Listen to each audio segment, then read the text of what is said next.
नमस्कार, मी Swapnil. Zoom on न्यूजमध्ये आपलं सर्वांचं स्वागत. बुलेटिनच्या सुरुवातीला एक नजर हेडलाईन्सवर.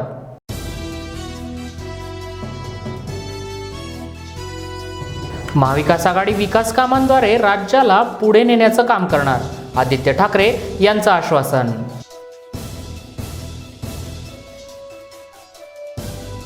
कोरोनाची लाट वाढल्यास शाळा सुरू ठेवण्यासंदर्भात पुनर्विचार केला जाईल, बच्चू कडू यांचं प्रतिपादन.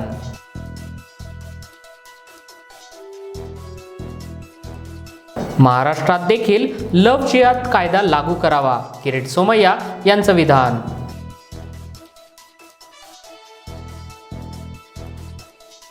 वारकऱ्यांना वारी नाही तर उपमुख्यमंत्र्यांची वारी का, राणा महाराज वासकर यांचा सवाल.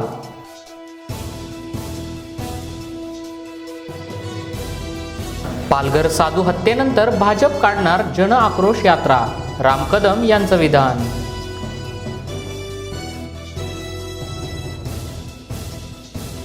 आता पाहुयात सविस्तर बातम्या. विविध विकास कामांच्या माध्यमातून महाविकास आघाडी राज्याला पुढे नेण्याचं काम करीत असल्याचं प्रतिपादन पर्यावरण मंत्री आदित्य ठाकरे यांनी कल्याणमध्ये केलं. कल्याणच्या बहुप्रतीक्षित पत्री पुलाच्या गर्डर लॉन्चिंगच्या कामाची पाहणी करण्यासाठी आदित्य ठाकरे कल्याणमध्ये आले होते. कल्याण डोंबिवलीकरांसाठी पत्री पूल हा मोठा प्रश्न होता. मात्र पालकमंत्री एकनाथ शिंदे आणि खासदार डॉक्टर श्रीकांत शिंदे यांच्या पाठपुराव्यानं हे काम आता अंतिम टप्प्यात आल्याचं आदित्य ठाकरे यावेळी म्हणाले. रेल्वेकडून मेगा ब्लॉक मिळाल्यानंतर पत्री पुलाचं गर्डरचं काम सुरू झालेलं असून संपूर्ण महाराष्ट्रात अशा प्रकारची कामे सुरू आहेत. महाविकास आघाडी सरकारच्या विकासाच्या कामांनी वेग घेतलेला असून आम्ही राजकारण निवडणुकीपुरतं करतो असं सांगत विरोधी पक्षाला टोला लगावलाय. पत्री पुलावरून राजकारण झालं असलं तरी आम्ही मात्र त्याचं राजकारण करणार नसल्याचं देखील आदित्य ठाकरे यांनी स्पष्ट केलं. MSRDCचं खातं पण आहे. त्यांनी आज मोपलवार साहेब होते, कमिशनर साहेब आहेत, स्वतः खासदार महापौर हे सगळ्यांनी पत्री पुलाचं काम आज सुरुवात झालेली आहे. महत्त्वाचं काम आहे. आज मेगा ब्लॉक मिळाल्यानंतर लगेच काम सुरू झालेलं आहे. अशीच कामं संपूर्ण महाराष्ट्रात विकासाची आम्ही करत आहोत महाविकास आघाडी म्हणून, आणि नक्कीच महाराष्ट्राला पुढे नेण्याचं काम करत आहोत. अनेक पूल आहेत जे रखडलेले आहेत, किल्ला रोडचा पूल असेल त्याबद्दल काय? हो, मी मगाशीच शिंदे साहेबांशी बोलत होतो. प्रत्येक महिन्यात आमची ती पाहणी सुरू असते. डिलाय रोडचा पूल असेल ते तर आहेच, MTHL आता बनत आहे, कोस्टल रोड आहे, वरळी शिवडी कनेक्टर आहे, GMLR आहे. या काही गोष्टींवर काम चालू आहे. समृद्धी मला वाटतं आपण आता पुढच्या वर्षापर्यंत होईल. तर ही विकासाची कामं एक वेग घेतलेला आहे या महाविकास आघाडीच्या सरकारमध्ये, आणि पुढच्या काही वर्षांमध्ये ही कामं आपण बघाल की संपूर्ण महाराष्ट्रासाठी खरोखर एक चांगलं रूप देतील. सर, पत्रिपुलाच्या विषयावरून राजकारण झालं, निवडणुकीपूर्व राजकारण सगळ्यावरनं होतं, पण आम्हाला राजकारणात आम्ही नुसतं राजकारण निवडणुकीसाठी करत असतो आणि निवडणूक झाल्यानंतर कामं करत असतो. इतर काही पक्ष राजकारण सदैव चालू असतं, त्यांचं त्यांना करू द्या. निवडणुकीपूर्वी हा ब्रिज जो आहे तो वाहतुकीसाठी. राज्यातील शाळा सुरू करण्याचा निर्णय हा 15 दिवसांपूर्वीच घेण्यात आला. त्यावेळी कोरोनाची लाट येईल असं वाटलं नव्हतं, म्हणून तो निर्णय घेण्यात आला होता. मात्र आता जर येणाऱ्या काळामध्ये कोरोनाची लाट वाढली तर शाळा सुरू ठेवण्याबाबत पुनर्विचार केला जाईल. शिक्षणापेक्षा आरोग्य महत्त्वाचं असल्याचं वक्तव्य देखील राज्याचे शालेय शिक्षण मंत्री बच्चू कडू यांनी केलं आहे. शाळा सुरू करण्याचा निर्णय काय सांगा? तेव्हा जी परिस्थिती होती 15 दिवस अगोदर माननीय आमच्या वर्षाताई गायकवाड मुख्यमंत्री महोदय यांच्यात बैठक झाली. मी सुद्धा त्या बैठकीत होतो आणि त्याच्यात तो निर्णय घेतला गेला. कारण त्यावेळची स्थिती खूप वेगळी होती आणि आपल्याला पालकांकडून काही मागण्या होत्या का शाळा सुरू झाल्या पाहिजे, आणि त्यानुसार तो निर्णय घेतला. पण आजची परिस्थिती अतिशय वेगळी निर्माण होत आहे. दुसऱ्या लाटेचा प्रभाव आपण पाहतो आहे, दिवसेंदिवस वाढत चालला. जरी तयारी पूर्ण असेल, आम्ही पूर्ण तयारी केली आहे. शाळेमध्ये तालुक्यावर समित्या तयार झाल्या, त्याचं सूक्ष्म नियोजन आमचं तयार झालेलं आहे. विद्यार्थी किती अंतरावर बसेल, मास्क कसे लावता येईल, त्याचं सॅनिटायझर करणे, त्याच्या तपासण्या करणे, या सगळ्या गोष्टी अतिशय सूक्ष्म पद्धतीने आणि वर्षाताईच्या नेतृत्वात महाराष्ट्रात अतिशय चांगल्या पद्धतीनं याचं नियोजन झालं आहे. कदाचित मला असं वाटते, माझं असं स्वतःचं मत आहे का उद्या जर लाट वाढली, याचा प्रभाव वाढला तर शाळा ज्या चालू करण्याचा निर्णय आहे त्याचा पुनर्विचार करावा असं माझं व्यक्तिगत मत आहे. निश्चितच आखरी आरोग्य महत्त्वाचं आहे, जीवन महत्त्वाचं आहे. शिक्षण उद्या घेऊ शकतो, पण गेलेलं आयुष्य, गेलेलं जीवन डबल येऊ शकत नाही. त्याच्यावर पुनर्विचार नक्की सरकार एकंदरीत चित्र पाहून घेईल. उत्तर प्रदेशच्या धर्तीवर महाराष्ट्रात देखील लव्ह जिहाद कायदा लागू करावा, त्यासाठी महाराष्ट्रातील भारतीय जनता पार्टी प्रयत्न करणार असून ज्याप्रमाणे काँग्रेसचे मंत्री अस्लम शेख यांनी लव्ह जिहाद या कायद्याला विरोध केलाय, त्याचप्रमाणे सत्तेकरिता शिवसेना देखील या कायद्याला विरोध करणारच आहे. हे आजवरच्या अनेक गोष्टींमुळे सिद्ध झालंय, परंतु भारतीय जनता पार्टी या कायद्याची महाराष्ट्रात देखील अंमलबजावणी व्हावी याकरिता विधानसभेमध्ये हा कायदा आणण्यासाठी प्रस्ताव आणणार असं वक्तव्य भाजपचे नेते किरीट सोमय्या यांनी केलं आहे. देशद्रोही याकूब मेमनचा फाशीचा विरोध करणारे फॅनेटिक टेररिस्ट इस्लामिक संघटनेला पाठिंबा देणारे अस्लम शेख सांगतात की लव्ह जिहाद विरोधी कायदा आणि महाराष्ट्रात होऊ देणार नाही. मला विश्वास आहे की मुख्यमंत्री पदाची शपथ घेतल्यानंतर उद्धवजी ठाकरे आणि त्यांचा शिवसेनेचा भगवा रंगच बदलला आहे, म्हणून ते हा कायदा आणणार नाही. महाराष्ट्रात असा प्रकारचा कायदा आणण्याचा प्रस्ताव आम्ही आणणार. कार्तिकी यात्रेनिमित्त वारकऱ्यांना पंढरपुरामध्ये येण्यास शासनानं निर्बंध घातले आहेत. वारकऱ्यांना विरोध करत उपमुख्यमंत्री कार्तिकीची एकादशीची शासकीय महापूजा कसे करू शकतात, हा दुजाभाव शासनानं करू नये. वारकऱ्यांना वारी नाही तर उपमुख्यमंत्र्यांनी देखील ही वारी करू नये असं आवाहन हरिभक्तपरायण राणा महाराज वासकर यांनी केलं आहे.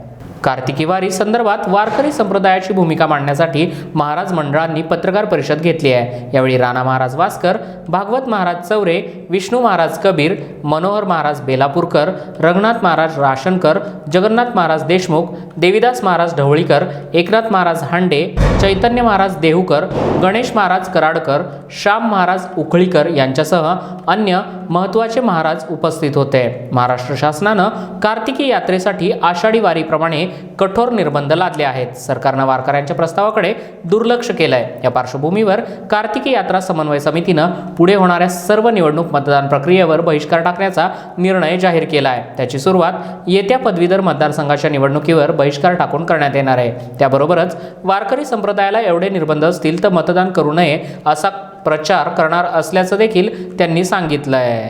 त्या संदर्भात रात्री संध्याकाळी आदरणीय कलेक्टर साहेबांनी जो कार्तिकवारीबद्दलचा निर्बंध सांगितला त्या सगळ्या सूचना आपल्या संप्रदायापर्यंत पोचलेल्या आहेत. तरीसुद्धा त्यातल्या काही गोष्टींबद्दल संप्रदायात आता चर्चा झाली आणि ज्या गोष्टी संप्रदायाला अपेक्षित होत्या त्या गोष्टीची पूर्तता करण्यासाठी सरकार असमर्थता दाखवत असल्याकारणानं आजची ही बैठक आयोजित करून आज काही निर्णय ठोस असे ह्या बैठकीत घेण्यात आलेले आहेत. ते कार्तिकवारी समन्वय समितीच्या आधारे आणि सर्व वारकरी संप्रदायाच्या विचाराने घेतलेले आहेत. म्हणून त्यासाठी विशिष्ट अशी काही एक आखणी केलेली आहे. त्या आखणीचा विचार लवकरच शासनापर्यंत पोहोचवावा यासाठी आजची बैठक होती. शासकीय पूजा ज्यांच्या कोणाकडून होणार असेल त्यांनी प्राथमिक स्वरूपात ही पूजा प्रांत अधिकाऱ्याकडून करून घ्यावी. तुमचा विरोध आहे, उपमुख्यमंत्री पूजा करायला विरोध आहे. विरोध निर्बंध घालायचा आहे, विरोधाचा भाग नाही. निर्बंध पूजेवर घातलाच पाहिजे. मग जसं वारकरी पंढरपुरातली प्रातिनिधिक स्वरूपात वारी करतायत तशी प्राथमिक स्वरूपात त्यांनी पूजा करायला काहीच अडचण नाही आमची.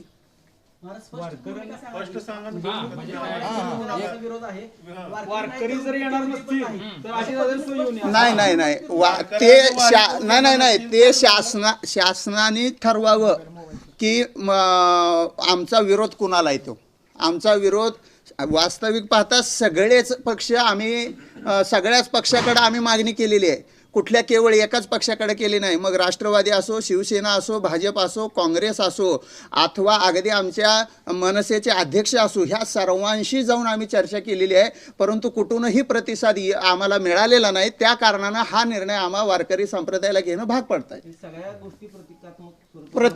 प्रतिकात्मक सगळी वारी जर प्रतिकात्मक स्वरूपात होत असेल तर मग शासनानंही शासनाच्या परंपरा ह्या प्रतिकात्मक स्वरूपात करायला काय अडचण आहे.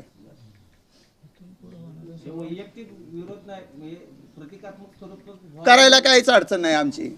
वारकरी येणार नाही तर मग प्रांताधिकाऱ्यांना जर प्रतिकात्मक स्वरूपात करा म्हणतात तर शासनाला पण त्यांच्या प्रतिकात्मक स्वरूपात पूजा करून घ्यावी. नियम सर्वांना सारखेच आहेत. त्यामुळं सर्वांनी विनंती आहे की आमच्या वारकरी संप्रदायाचाही विचार करत ह्या सगळ्याचा योग्य मार्ग शासन काढेल. आपण आता काय करतोय हो इथून पुढं सरकारने एक सुयोग्य प्रस्ताव वारकरी संप्रदायानं पाठवलेला होता.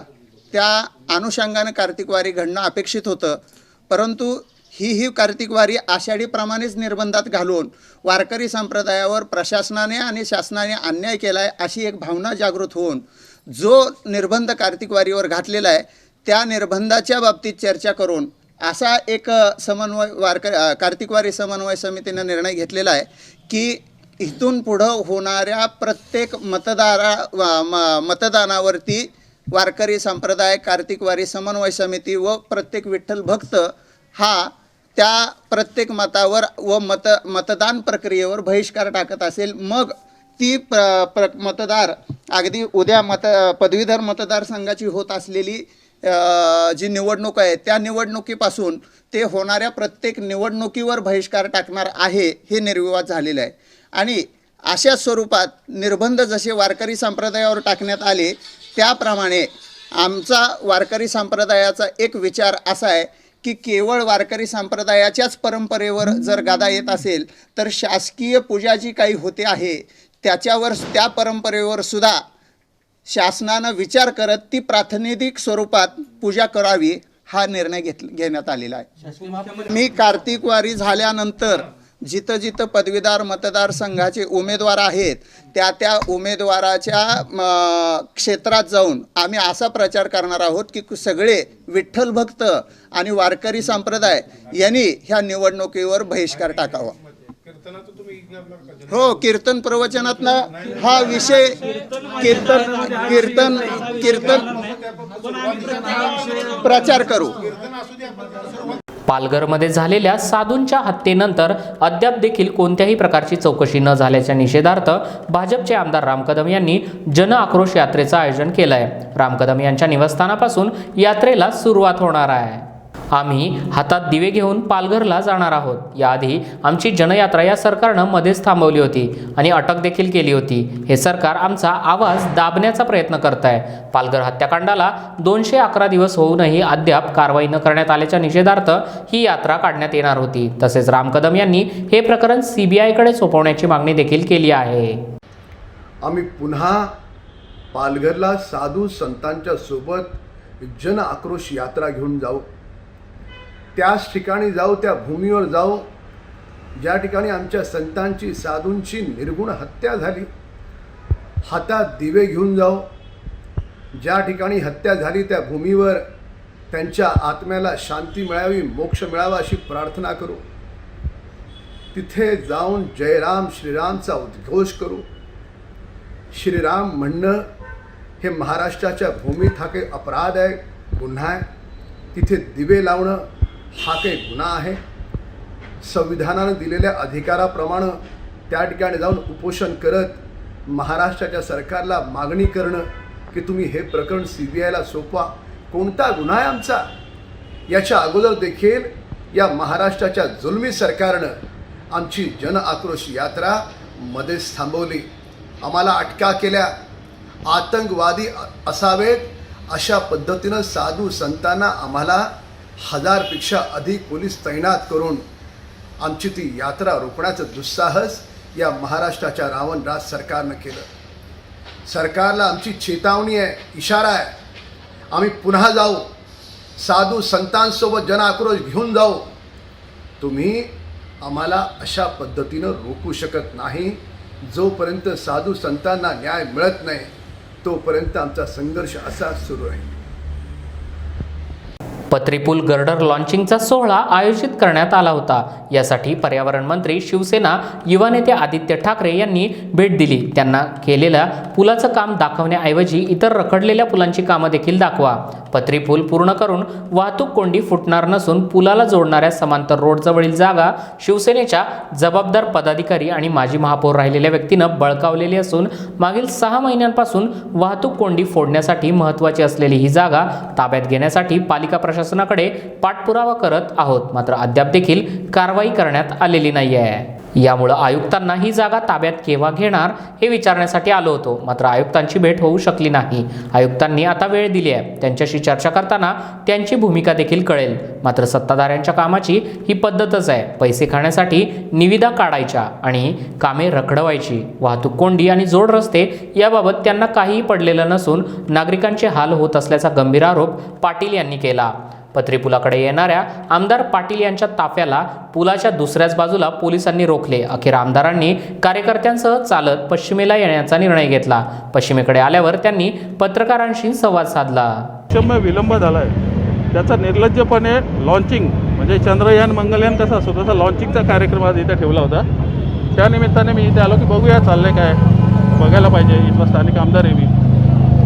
इथला जो 90 फीट रस्ता आहे तो या पुलाला जॉईंट होतो, की जो केल्याशिवाय इथले ट्रॅफिक उलटाका का अजून इथे काय टाका कमी होऊ शकत नाही. त्याचा मागच्या महिन्यात पण आम्ही आयुक्त साहेबांना सांगितलं की गेल्या 6 वर्षापासून सेनेचा एक पदाधिकारी जो माजी महापौर होते त्यांनी तो अडवणूक केलेली आहे. तिथली गरिबांची घरं तोडली तुम्ही, त्यांना अजून राहायचा मोबदला किंवा जो काही मोबदला असेल तो दिला नाही आहे. आणि अशा पदाधिकाऱ्याचा, जबाबदार पदाधिकाऱ्याचा तुम्ही जागा एक्वायर करू शकत नाही, तर ती कधी करणार? हा पूल करू फायदा होणार नाही आहे. तुम्ही ती 90 फीटची जागा ताब्यात घ्या, ती कधी घेणार? हे त्यानं 1 महिन्यापूर्वी विचारलेलं. आज सहज इथे येता तिथे आम्ही पाहायला गेलो, परिस्थिती तशीच आहे. तर त्याचं काय होईल ते विचारायला इथे यायचं होतं. पोलिसांची काही चुकी नाही. पोलिसांनी एक मनसे बोलला की आमची गर्दी असते, हे काय आम्ही आंदोलन करायचं असेल तर सांगून करतो. तर आम्ही काही आंदोलन करायला आलो नव्हतो, परंतु त्यांनी कुठेतरी लॉ अँड ऑर्डर बाधित राहावं म्हणून त्यांनी आम्हाला करायच्या सूचना केल्या. मग आम्ही बोला आयुक्तांना इथे बोलवा, ते आले नाही तर आम्ही इथे यायला निघालो, तर आयुक्त इथनं निघून गेले. हा प्रकार झाला. आता सोमवारी आयुक्तांची वेळ घेतली मी आता फोन करून, बघूया सोमवारी भेटू, त्या रस्त्याबद्दल काय सांगतात, भेट देतात की नाही देत आहेत, एका पक्षाचे पदाधिकारी असल्यासारखे वागतात की नाही वागतात, या सगळ्या गोष्टी आम्ही तपासून बघू आणि त्यानंतर याचं काय करायचं ते आम्ही ठरवणार. पुढचा पाऊल काय असणार? कारण 90 फीटचा रोड हा खूप वर्षापासून अडकलेला आहे, त्यामुळे हा प्रॉब्लेम जास्त आहे. नाही 90 फीट रोडच नाही आहे, इथले यांची पद्धतच ती इथल्या सत्ताधाऱ्यांची. आज त्यांचे पक्षातले वरिष्ठ नेते आदित्यजी ठाकरे आलेले, त्यांचं स्वागत येते. डोंबिवली त्यांचा आजोळ आहे, परंतु त्यांना हा पूल दाखवताना त्यांनी मानकोली ब्रिज जो लटकला आहे ना अर्धवट खाडीत, तुम्ही दाखवा. हे ड्रोननी दाखवतात ना, मानकोली ब्रिज वगैरे ड्रोननी दाखवा त्यांना की तिथली परिस्थिती काय आहे. तो ब्रिज भविष्यात झाल्यावर तिथले रस्ते आजूबाजूचे मोठे केलेत का शहरात येणारे? कोपर ब्रिज आहे, त्याचा ॲप्रोच रोड तयार नाही केला. पलावा ब्रिज आहे, लोकग्रामचा फुटओव्हर ब्रिज आहे, काही नाही आहे. पलावा पुलाची तर परमिशन पण नाही आहे, खांबांची फक्त निवडणुकांच्या वेळेस पूजा केलेली. आडिवलीचा इथला आपला आंबिवलीचा ना, आंबिवलीचा ब्रिज आहे, तोही ब्रिज तयार आहे, ॲप्रोच रस्ते तयार नाही. माझा स्पष्ट आरोप आहे, फक्त टेंडरचे पैसे खाण्यासाठी ब्रिजची कामं काढतात. ॲप्रोच रोड ट्रॅफिक यांना काही देणं घेणं नाही आहे. आणि आयुक्त पण त्यांच्याच याच्यात जात असतील, भरती होत असतील तर आम्हाला त्यांना जाब विचारावं लागेल. पुणे पदवीधर मतदारसंघातून भाजपचे उमेदवार संग्रामसिंह देशमुख यांच्या प्रचारार्थ शेलार पुण्यात आले होते. यावेळी त्यांनी राज्य सरकारवर जोरदार हल्लाबोल चढवला. यावेळी त्यांनी विविध विषयांवर भाष्यही केलं. पब बार उघडण्यापूर्वी मंदिरं उघडण्याची मागणी चुकीची नाही. नियम घालून ते जर उघडलं जाऊ शकतं तर मंदिरं नियम घालून का उघडली गेली नाहीत? राज्यातील शाळा उघडण्यासंदर्भात सरकारनं आमच्याशी चर्चा करावी अशी आमची भूमिका आहे. चर्चा केल्यानंतर भाजपची काय भूमिका आहे हे आम्ही जाहीर करू. मात्र कोरोनाची परिस्थिती पाहून स्थानिक प्रशासनानं निर्णय घ्यावा, हा राज्य सरकारचा निर्णय चांगला आहे. भाजपची आधी चर्चा करावी आणि मग शाळाच्या संदर्भात आंदोलन करायचं की नाही ते ठरवू, असं आशिष शेलार यांनी यावेळी सांगितलं. मतदारांनी आपला कौल द्यावा अशा पद्धतीचे आवाहन आम्ही करतो. महाराष्ट्रामध्ये इतकं पळपुटे आणि पराधीन सरकार आम्ही कधी पाहिलं नाही. महाराष्ट्र विकास आघाडीचं ठाकरे सरकार हे पळपुटे आणि पराधीन आहे. याचं कारण कुठलाही सामाजिक विषय, जनतेच्या जवळचा विषय घेऊन जर या सरकारला प्रश्न विचारला तर पळ तरी काढतात किंवा उत्तरामध्ये आपण पराधीन आहोत अशा पद्धतीचं उत्तर देतात. शाळेच्या विद्यार्थ्यांची फी वाढ झाली, पालक वर्गामध्ये नाराजगी, फी वाढीवर कुठेतरी रोख लागली पाहिजे म्हणून मागणी केली,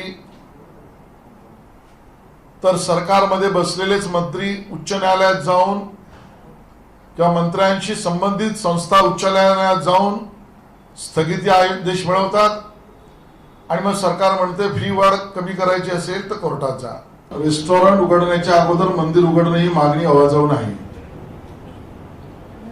जर रेस्टॉरंट, पब आणि बार हे नियम घालून जर उघडल्या जाऊ शकतात तर योग्य नियम घालून मंदिरं का उघडली जाऊ शकत नाही, हा आमचा या सरकारला सवाल आहे. 3 आठवड्यापूर्वी तर कोणीही मागणी केली नव्हती की आमच्या रेस्टॉरंट, पब आणि बारचं वेळा वाढवा, पण वेळा वाढवण्याचाही निर्णय या सरकारने घेतला. पण सणासुदीच्या काळात आवश्यक त्या नियमानुसार आवश्यक त्या वेळेत मंदिरं उघडा, याच्या बाबतीत या सरकारचं काय वाकडं आहे, हाच खरा यातला प्रश्न आहे. होल्डरशी चर्चा करावी आणि मगच निर्णय करावा. शरद साहेब, मंदिरं उघडण्यासाठी ज्या पद्धतीने आंदोलनं झाली तशी शाळा उघडण्यासाठी होत नाही, त्याबद्दल काय सांगता? नाही, आता मी शाळांचं तर उदाहरण दिलंच नाही. चर्चा व्हावी असं आमचं मत आहे. आंदोलनाच्या स्वरूपात पण आमची भूमिका झाल्यावरच आम्ही आंदोलनाचा विषय घेऊ ना. सरकारसोबत चर्चा व्हावी असं म्हणता या मुद्द्यावरती. मात्र भाजपची म्हणून काय भूमिका आहे मंदिराच्या बाबतीमध्ये? पण सरकारने सर्व सेक्टरच्या सर्व स्टेक होल्डरशी चर्चा करावी ही भाजपची भूमिका. मंदिराच्या बाबतीत का आंदोलन केली, मग त्यावेळेस का ती उघडावी आहे आमचं म्हणणं आहे. मग शाळेच्या बाबतीत का भूमिका घेतली? ती चर्चा करावी आहे आमचं म्हणणं आहे. कन्फ्युज होऊ नका तुम्ही, 2 विषय वेगळे आहेत. सोयीचे वाटत नाही का? नाही, बार आणि पबच्या पेक्षाही सोयीची भूमिका. हिंदुत्व म्हणून फक्त मंदिरं उघडा, शाळा नको. शाळा पण शाळांचा विषय हा सर्वार्थाने स्थानिक पातळीच्या विषयाशी सुद्धा संबंधित आहे आणि म्हणून शिक्षकांशी संबंधित आहे, विद्यार्थ्यांशी संबंधित आहे, पालकांशी संबंधित आहे, त्या विषयात असणाऱ्या ऑनलाईन शिक्षणाशी पण संबंधित आहे आणि म्हणून हा एकतर्फी करण्याचा निर्णय नसून त्यावर चर्चा झाली पाहिजे. शिक्षण सुरू राहिलं पाहिजे, या भूमिकेशी सरकारचे आम्ही समर्थनच दिलंय. वीज बिलाच्या बाबतीतला विषय समजून घेतला पाहिजे की सुरुवातीला अरविंद केजरीवाल यांनी ज्या वेळेला घोषणा केली 100 युनिट पर्यंत मोफत वीज, त्यानंतर महाराष्ट्राचे सन्माननीय मंत्री नितीन राऊत यांनी घोषित केलं की आम्ही सुद्धा मोफत वीज देणार आहोत. कोणी मागणी न करता त्यांनी केलेली घोषणा आहे. आमचा पहिला प्रश्न आहे, जर तुम्ही ही घोषणा केलीत तुम्ही ती इम्प्लिमेंट करा, ही आमची मागणी आहे. दुसरा सवाल आहे की ही घोषणा करताना त्या तिन्ही कंपन्यांचा आर्थिक ताळेबंद याचा अभ्यास न करता तुम्ही घोषणा केली होती का? आणि तिसरा प्रश्न आहे की आर्थिक ताळेबंदाचा अभ्यास न करता जर तुम्ही ही घोषणा केली असेल तर तुम्ही जनतेला गृहीत का धरताय? आणि चौथं, गृहीत धरून त्यांना तुम्ही त्यांचा विश्वासघात का करताय? आमचा सरकारला सवाल आहे. नंबर 1. नंबर 2, ज्या वेळेला आम्ही हे सरकार देवेंद्रजीच्या नेतृत्वामध्ये स्थापन केलं, जनतेने आशीर्वाद दिला, त्यावेळेला 19,000 कोटी 19,000 आणि ऑड कोटीचं कर्ज होतच. थकबाकी कर्ज नाही, थकबाकी होतीच. आम्ही ज्या वेळेला सरकारमधून बाहेर पडलो त्यावेळेला त्यात जवळजवळ 30,000 कोटीची थकबाकी वाढली आणि त्याची चौकशी करायची म्हणजे काय? ते 30,000 कोटीची थकबाकी म्हणजे 45 लाख शेतकऱ्यांना तो अडचणीत असताना त्याच्या वीज बिलात केलेली मदत ही होती. याचा अर्थ ठाकरे सरकार 45 लाख शेतकऱ्यांना केलेल्या मदतीची जर चौकशी करणार असेल तर आमचा त्याला विरोध नाही, आमचं त्यांना आव्हान आहे. पण चेतावणी सुद्धा या सरकारला आहे की चौकशी करताना सामान्य 45 लाख शेतकऱ्याला चौकशीच्या आड किंवा अडचणीत आणण्याचं पाप जर तुम्ही केलं तर याद राखा, गाठ आमच्याशी आहे. गेल्या 11 महिन्यामध्ये कोल्हापूर जिल्ह्यातील आणखीन एका जवानाला वीरमरण आलंय. राजौरी जिल्ह्यातील नौशेरा भागामध्ये असणाऱ्या लांब भागामध्ये पाकिस्तानच्या जवानांनी हा हल्ला केला होता. या हल्ल्यामध्ये जिल्ह्यातील संग्राम पाटील या जवानाला वीरमरण आलंय. तो करवीर तालुक्यातील निगवे खालसा या गावचा रहिवासी आहे. गेल्या 8 दिवसांमध्ये कोल्हापूर जिल्ह्याने 2 सुपुत्र गमावल्यानं जिल्ह्यावर दुःखाचा डोंगर कोसळला आहे. भंडारा जिल्ह्यातील कारदा पोलीस स्टेशनचे पोलीस निरीक्षक दीपक वानकडे यांनी पलाडी उसरागोंदी मार्गावर एका 4चाकी वाहनातून दारू तयार करण्याकरता वाहतूक करण्यात येणारा 2,400 किलो मोहफूल जप्त केला.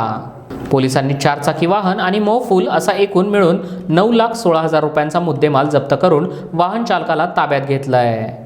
शाळा सुरू करायच्या किंवा नाही हा ऐच्छिक विषय असून याबाबत कोणतीही सक्ती करण्यात आली नाही. मुंबई आणि ठाण्यातील शाळा 31 डिसेंबरपर्यंत सुरू न करण्याचा निर्णय घेण्यात आला आहे. अन्य जिल्ह्यांमध्ये सुद्धा तेथील प्रशासन आणि पालकांच्या मताच्या निर्णयानुसार शाळा सुरू करायच्या अथवा न करायच्या याबाबत निर्णय घेण्यात येतील. मात्र शाळा सुरू करण्याचे निर्णय निश्चित स्वरूपाचे आहेत, अशी माहिती उच्च तंत्र शिक्षण मंत्री उदय सामंत यांनी दिली आहे. सांगलीमध्ये महाविकास आघाडीच्या पदवीधर निवडणूक उमेदवारांच्या प्रचार सभेदरम्यान सामंत बोलत होते. राज्यपाल हे लोकशाही मानणारे आहेत. लोकशाहीमध्ये त्यांना महत्त्वाचा विशेषाधिकार आहे. विधान परिषदेच्या 12 जागांच्या बाबत यापूर्वी मुख्यमंत्री यांनी सुद्धा वक्तव्य केलं आहे. मला सुद्धा विश्वास आहे की येत्या काही दिवसात 12 विधान परिषद सदस्यांची नावे जाहीर केली जातील, अशी माहिती उच्च आणि तंत्रशिक्षण मंत्री उदय सामंत यांनी दिली. सांगली जिल्ह्यात आणि महापालिका क्षेत्रामध्ये 23 नोव्हेंबरपासून 8वी ते 10वीचे वर्ग सुरू होत आहेत. यामध्ये मनपा क्षेत्रात सुद्धा 110 शाळा सुरू होणार आहेत. या पार्श्वभूमीवर मनपा आयुक्त नितीन कापडणीस यांनी सर्व शिक्षकांच्या रॅपिड टेस्ट आणि RT-PCR टेस्ट करण्याचे आदेश दिल्यानंतर मनपा क्षेत्रातील शिक्षकांची तपासणी सुरू झाली आहे. शासन आदेशानुसार 23 नोव्हेंबरपासून सांगली जिल्ह्यासह महापालिका क्षेत्रात सुद्धा 8वी आणि 10वी पर्यंतचे वर्ग सुरू केले जाणार आहेत. या पार्श्वभूमीवर मनपा आयुक्त नितीन कापडणीस यांच्या आदेशानुसार मनपा क्षेत्रातील 110 शाळा या निर्जंतुक करण्याबरोबरच कोरोना प्रतिबंधात्मक उपाययोजना करण्याचं काम शिक्षण विभागाकडून सुरू आहे. खबरदारी म्हणून मनपा क्षेत्रातील शिक्षक आणि शिक्षकेतर कर्मचारी असे मिळून 1823 जणांची कोरोना चाचणी केली जात आहे. या चाचणीत अद्याप तरी कोणीही पॉझिटिव्ह आलेलं नसलं तरी खबरदारी म्हणून सर्व शिक्षकांची तपासणी केली जाते आहे. शिक्षक किंवा शिक्षकेतर कर्मचारी यांनी आपली कोरोना चाचणी करून त्याचा रिपोर्ट आपल्या शाळा प्रशासनाकडे सादर करावा, असे आदेश देखील मनपा आयुक्त नितीन कापडणीस यांनी दिले आहेत. सांगली मिरज महापालिका सध्या 23 नोव्हेंबरपासून महापालिकेच्या क्षेत्रातील शाळा चालू होणार आहेत. त्यानुसार शिक्षकांचे रॅपिड अँटीजेन व RT-PCR टेस्ट चालू आहेत.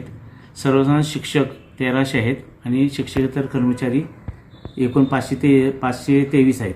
एकूण 1823 शिक्षक आणि शिक्षकेतर कर्मचारी आहेत. ह्या सर्वांची RT-PCR टेस्ट आणि रॅपिड अँटीजेन टेस्ट आमच्या महापालिकेच्या एकूण 10 राष्ट्रीय आरोग्य अभियांत्रिक दवाखाने आहेत त्या ठिकाणी चालू आहेत. तसेच मिरज सिव्हिलमध्ये ज्या शिक्षकांना जवळ पडेल त्यांनी मिरज सिव्हिल हॉस्पिटलमधून करून घ्यायचे आहे. ह्या शिक्षकांना RT-PCR टेस्ट आणि रॅपिड अँटीजेन टेस्ट निगेटिव्ह असल्याशिवाय शाळेत जाता येणार नाही. त्यासाठी महापालिकेच्या वतीने आयुक्त नितीन कापडणीस यांच्या मार्गदर्शनानुसार RT-PCR टेस्ट आणि रॅपिड अँटीजेन टेस्ट चालू आहेत. त्यांची टेस्ट निगेटिव्ह आहेत त्याच शिक्षकांना शाळेत जाता येणार आहे. ज्यांची टेस्ट पॉझिटिव्ह येईल त्यांना आमच्या महापालिकेच्या वतीने वैद्यकीय अधिकारी उपचार करणार आहेत. त्यांना होम क्वारंटाईन ठेवणार आहेत व उपचार करणार आहेत. तसेच जे सिम्पटमॅटिक जास्त असेल त्यांना मिरज सिव्हिलमध्ये ॲडमिट करणार आहेत. राज्यामध्ये शाळा चालू करण्याच्या प्रश्नावरून सरकारनं गोंधळ निर्माण केला आहे. वास्तविक पाहता शाळा चालू करण्याचे आदेश देण्यापूर्वी कोरोना प्रतिबंधात्मक उपाय तसेच लागणारं साहित्य मग भेटायचं असेल तर ऑक्सिमीटर किंवा निर्जंतुकीकरण असेल याची खरेदी कशी करायची, यासाठी निधी कुठून आणायचा या संदर्भात कुठल्याही प्रकारचे आदेश नाहीत. खरं म्हणजे शिक्षण खातं काँग्रेस पक्षाकडे आहे आणि त्याची बदनामी करण्याचा डाव कदाचित शिवसेना आणि राष्ट्रवादी या पक्षानं या निर्णयाला धरून चालवला असल्याचा आरोप भाजपाचे राज्य प्रवक्ते राम कुलकर्णी यांनी केला आहे. महाराष्ट्र सरकारकडं कोरोना लोकसहभागातून जनतेनं प्रचंड पैसा दिलेला आहे. त्या पैशातून अगोदर शाळेला निधी सरकारनं द्यावा अशी मागणी भाजपचे राज्य प्रवक्ते राम कुलकर्णी यांनी केली आहे. राज्यामध्ये उद्याच्या 23 तारखेपासून 9वी ते 12वी पर्यंतच्या शाळा सुरू करण्याचा शासनाने निर्णय घेतला आणि कुठल्याही प्रकारचं नियोजन केलं नाही. त्यामुळं सारा गोंधळ उडाला आहे. शाळा चालू करायच्या आहेत तर मुंबई ठाणेमध्ये शाळा बंद ठेवतात.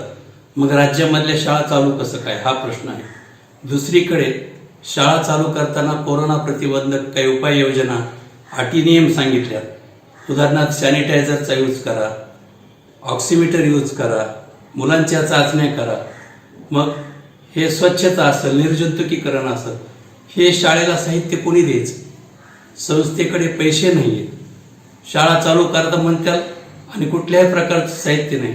मला असं वाटतं की कोरोना संकटामध्ये महाराष्ट्र सरकारला लोकसहभागातून मुख्यमंत्री सहाय्यता निधी म्हणून मोठ्या प्रमाणावर निधी मिळालेला आहे. अजून त्याच्यातला 40% पण पैसा खर्च नाही. सरकारनं तो निधी अगोदर संस्था चालकाला द्यावा, ज्याच्यातून साहित्य घेता येईल.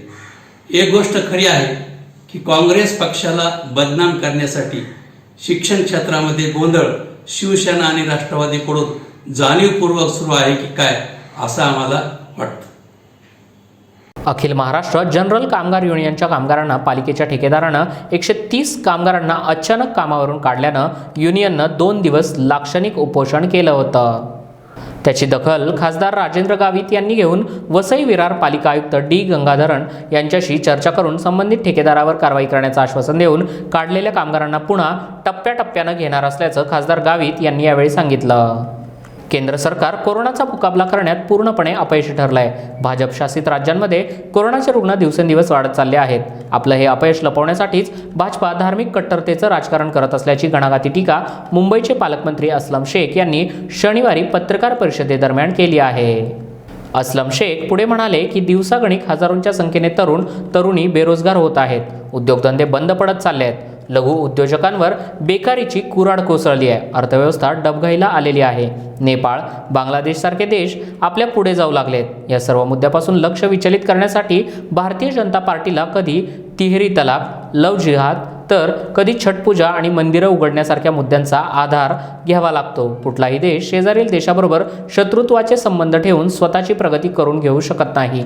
आज भारताचे शेजारील राष्ट्रांसोबत संबंध हे विकोपास गेलेले आहेत. अशा परिस्थितीमध्ये भारतीय जनता पार्टीच्या नेत्यांनी स्वर्गीय अटल बिहारी वाजपेयींच्या विचारांचा अभ्यास करण्याची आणि त्यामधून बोध घेण्याची गरज असल्याचा सल्ला मुंबईचे पालकमंत्री अस्लम शेख यांनी भाजपच्या नेत्यांना दिला आहे. किस चीज़ से जूझ रहा है. खास करके आपने देखा होगा कि आज लाखों लोग जो है वो कोरोना से पीड़ित है और कहीं ना कहीं जो है वो केंद्र सरकार इसमें विफल हुई है. अब अपनी विफलता छुपाने के लिए वो इस तरीके के एजेंडा हमेशा लाते रहे हैं. आज बेरोज़गारी जो है वो उरूज पे है, यानी लगभग हर दिन हज़ारों लोगों की नौकरियां जा रही है. कई इंडस्ट्रियल यूनिट जो हज़ारों लोगों को नौकरियां देते थे वो बंद पड़ी हुई है या बंद होने जा रही है. आप देख सकते हैं कि जो छोटे छोटे व्यवसाय करने वाले लोग थे वो सारी फैक्ट्रियां बंद हो रही है. इकोनॉमी इतनी बुरी तरह से पिट गई है कि मेरे ख्याल से जो छोटे मोटे देश नेपाल, बांग्लादेश जैसे थे वो भी हमारे से आगे निकल रहे. ये सारी चीज़ों को छुपाने के लिए, देश का ध्यान भटकाने के लिए, एक दूसरे से लड़ाने के लिए ये इस तरीके से कभी ट्रिपल तलाक लाते, कभी लव जिहाद लाते. मुझे एक ही प्रश्न उनसे पूछना कि कौन सा देश आपस में एक दूसरे में नफरत फैला के तरक्की कर सकता है? कौन सा देश जो पड़ोसी देश जो होते हैं उनके साथ अपने रिश्ते खराब करके आज हिंदुस्तान का ये जो देश है या हिंदुस्तान में जो गवर्नमेंट है, पड़ोस के एक भी जो देश है उनके साथ रिश्ते अच्छे नहीं है. चाहे नेपाल हो, चाहे बर्मा हो, चाहे पाकिस्तान हो, चाहे चाइना हो, जितने भी अपने सराउंडिंग देश हैं उनमें से किसी के साथ भी रिश्ता अच्छा नहीं है. ऐसे में देश कभी मजबूत नहीं हो सकता. मुझे लगता है कि भारतीय जनता पार्टी को अटल बिहारी वाजपेयी जी का भाषण सुनना चाहिए, उनके सोच समझना चाहिए कि देश किस तरीके से मजबूत होता है. इस तरीके से नफरत करके या नफरत फैला के मुझे लगता नहीं देश मजबूत होगा. सर, कोविड को लेके आपसे पूछना चाहेंगे किस तरीके से महाराष्ट्र सरकार और खास करके मुंबई जो है वो प्रिपेयर्ड है, क्योंकि नंबर जो है मुंबई पुणे में अब दिवाली के बाद बढ़ रहे हैं और दिल्ली के अगर हम नंबर्स देखें तो काफ़ी मात्रा में बढ़े हैं. देखिए, शुरुआत में आपने देखा होगा कि भारतीय जनता पार्टी जो है इस महाराष्ट्र और मुंबई शहर में इस तरीके के आंदोलन ले लेके आ रही थी जो गलतियां दिल्ली ने की थी.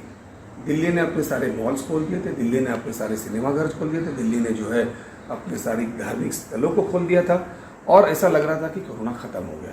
महाराष्ट्र ने ऐसी गलती नहीं हुई. महाराष्ट्र दबाव में भी नहीं आई. आपने देखा होगा कि हमने हर चीज़ को सोच के समझ के काम किया और सबसे ज़्यादा जो पेशेंट्स थे मुंबई शहर के अंदर, इस देश के अंदर, आज सबसे कम हो गए. हमारे देश में सबसे पहला आपने देखा हो कि हमने जो मेकशिफ्ट हॉस्पिटल तैयार किया और उसका जो कौतुक है, उसकी जो सराहना है वो ICMR हमारे देश ने तो की. इंटरनेशनल दर्जे पे भी किस तरीके से पैरामीटर यूज़ होना चाहिए वो मुंबई का लोगों ने उदाहरण दिया. और आने वाले दिनों में भी हमने हमारे कोई भी जो हॉस्पिटल तैयार किए थे हमने उसको डिसमेंट नहीं किया. हमने अपनी पूरी तैयारी रखी है. लेकिन हमारी नज़र अब बाकी के राज्यों और शहरों पे पूरी तरीके से है. आज देखिए कि बाकी के राज्यों ने जो स्कूल शुरू किया था आज बंद हो गया. आज गुजरात के अंदर आप देखिए, गुजरात लॉकडाउन में चल रहा है। अब लॉकडाउन में चल रहा है और उनके ऊपर प्रश्न ना उठे, इसलिए इस तरीके की बातें बेबुनियाद लाते हैं लोगों के सामने। मुझे लगता है कि मुंबई जो है वो पूरी तरीके से वापस कोरोना ना बढ़े उसके लिए तैयार है। और आप देख सकते हैं कि हमारी जितनी फैसिलिटीज़ हमने बनाई थी वो उसी तरीके से इंटैक्ट है। सब पर जो मुंबई दिल्ली ट्रेन होगी या मुंबई दिल्ली विमान सेवा है, वो क्या हम सोमवार से बंद करने जाएंगे पूरी टाइम के लिए? देखिए, बंद करना है या कौन सी SOP लाना है या किस तरीके से काम करना है। अगर ऐसा लगेगा कि भाई दिल्ली जो है वो पूरी तरीके से विफल हो चुकी है और वो अपने यहाँ पे जो पेशेंट्स है उसको संभाल नहीं पा रही है, या और राज्य गुजरात जो है वो नहीं संभाल पा रहे हैं, तो डेफिनेटली हमें कुछ ऐसी SOP लानी पड़ेगी जैसे दुबई ने किया है कि आप जब फ्लाइट लेके आते हैं तो ताबड़तोड़ एयरपोर्ट पे आपको जो है आपका RT-PCR होता है, आपको क्वारंटीन रहना पड़ता है। दूसरे दिन जब आपका वो क्लियरेंस आता है तो आपको ट्रैवल करने दिया जाता है। इस तरीके की SOP भी आ सकती है, या अगर बंद करने की ज़रूरत पड़ी तो भी, अगर हमारे मुंबई शहर और महाराष्ट्र में केसेस ना बढ़े, अगर ऐसी नौबत भी आई तो हम उस पर सोच सकते हैं। शाळा सुरू करण्याचा निर्णय जेव्हा घेतला तेव्हा कोरोनाची परिस्थिती वेगळी होती. मात्र आता परिस्थिती बदलल्यानं शाळा सुरू करण्याच्या निर्णयावर मी, मंत्री वर्षा गायकवाड आणि मुख्यमंत्री यांच्यासोबत चर्चा करणार आहे. मी स्वतः जिल्ह्याचा पालकमंत्री असल्यानं अकोला जिल्ह्याच्या प्रशासनासोबत बोलून कोरोनाची परिस्थिती पाहून शाळेची सुरुवात लांबणीवर टाकण्याचा निर्णय आम्ही घेत असल्याचं अकोला जिल्ह्याचे पालकमंत्री आणि शिक्षण राज्यमंत्री बच्चू कडू यांनी अमरावतीमध्ये सांगितलं. एकंदरीत जेव्हा निर्णय घेतला तेव्हा ती परिस्थिती वेगळी होती आणि आता प्रभाव वाढलेला आहे आणि त्याच्यामुळं सरकारनं हा पुनर्विचार केला पाहिजे. त्या बाबतीत मी वर्षाताई गायकवाड यांच्यासोबतसुद्धा बोलू आणि CM साहेबासोबतसुद्धा आम्ही बोलणार आहोत. खुद मी अकोल्याचा पालकमंत्री आहे, तिथल्या प्रशासनाला आत्ताच आम्ही फोनवरून संपर्क साधणार आणि प्रशासन अकोला म्हणून पालकमंत्री म्हणून जिल्हा प्रशासनाची काही कारवाई म्हणून आपण पाहतो का तिथली व्यवस्था पाहून आम्ही सुद्धा हा निर्णय पुनर्विचार करून शाळेची जी सुरुवात आहे ते लांबणीवर टाकण्याचा प्रयत्न एकंदरीत वातावरण पाहून करण्याचा निर्णय आम्ही घेणार आहोत. बुलेटिनच्या शेवटी पुन्हा एकदा एक नजर हेडलाईन्सवर.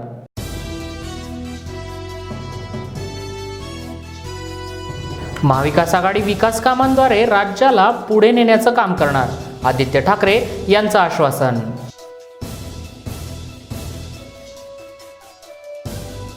कोरोनाची लाट वाढल्यास शाळा सुरू ठेवण्यासंदर्भात पुनर्विचार केला जाईल, बच्चू कडू यांचं प्रतिपादन.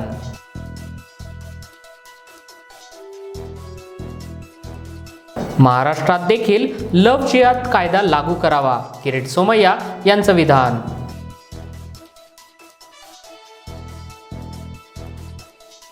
वारकऱ्यांना वारी नाही तर उपमुख्यमंत्र्यांची वारी का, राणा महाराज वासकर यांचा सवाल.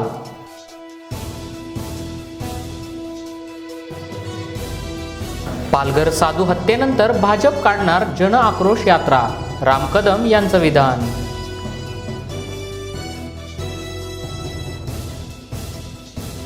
या होत्या दिवसभराच्या सविस्तर बातम्या. पुन्हा भेटूया पुढील बातमीपत्रात. तोपर्यंत पाहत राहा झूम ऑन न्यूज.